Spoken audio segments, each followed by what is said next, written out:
Have you ever felt? Are you listening?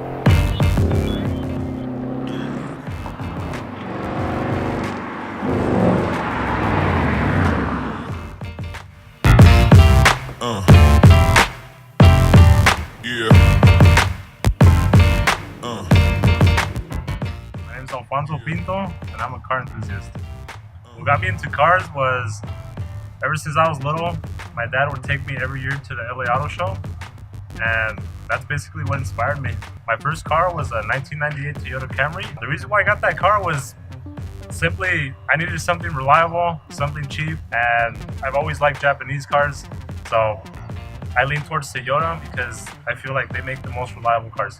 I chose the SE because when I was in high school, there was a lady that would always drive by. She had a white one. It was super mint. I just fell in love with the design and the body. There's a few things that inspired me to compete in Toyota Fest. One of the things was when I went on my first show, that was like the first car show that I ever went to. And so I got exposed to like all the different types of wheels, the different types of builds, from sport to more VIP. That first show really inspired me to want to try that myself, and it was also like an internal motivation of me trying to get my car to a show car level. I always wanted to go for a look that didn't take away too much of the original look. I was never a fan of body kits, but I did go for a lip, for a diffuser, something very subtle. And I mainly just wanted to go for like a simple and clean look. So the modifications that I've done to my car are, I have some Volk Racing SF Challenge wheels. They're 19 by 9.5 in the front and 19 by 10.5 in the rear. The car's sitting on some Megan Racing Street LP coilovers. And I also have a Cusco strut bar that I picked up at Toyota Fest 2 years ago. I have some custom made carbon fiber parts that one of my buddies made. He actually works for Passport JDM in Long Beach. I also have a Fujin front lip, and I was able to custom fit an ISF diffuser onto the SE by trimming down some of the edges. And lastly, I have a top speed exhaust. The first time that I placed at Toyota Fest, it was really exciting for me because it was the 20th year anniversary of the show. Placing on that particular show just added that much more meaning to that special day. There was also a lot of really nice cars that were in the show. Placing the year after was also special because it was very unexpected.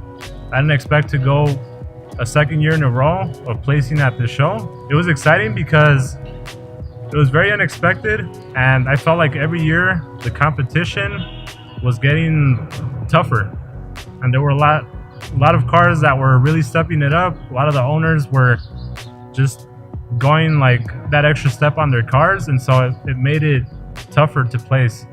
So the first year when I placed was first place for best performance Lexus. Second year that I placed was recognition for outstanding workmanship. So this year I wanted to switch it up a little bit. In the past, I've taken my car to get basically everything done, from a detail to getting the wheels polished to the engine bay clean, but this year I wanted to try to do everything myself. And so I actually had a couple of my friends help me. We did a paint correction on my car. We're gonna polish up the wheels and detail the engine bay and basically get it ready. So my plans for my cars are, for the SE, since it's my weekend car, I really just wanna preserve it in the best condition I can and possibly do an engine swap in the future, like a 2JZ. If I don't place this year in Toyota Fest, I feel like it's just gonna motivate me to work even harder next year on coming back and really taking care of all the little imperfections the car has, and just leaving the car spotless to make sure that every year after that I place. This is my legacy, and this is what I'm passionate about. I want to be able to look back when I get older and say that I tried my best and I put everything on my car, all my passion, all my love for my car, and be a really strong representation of the SE community.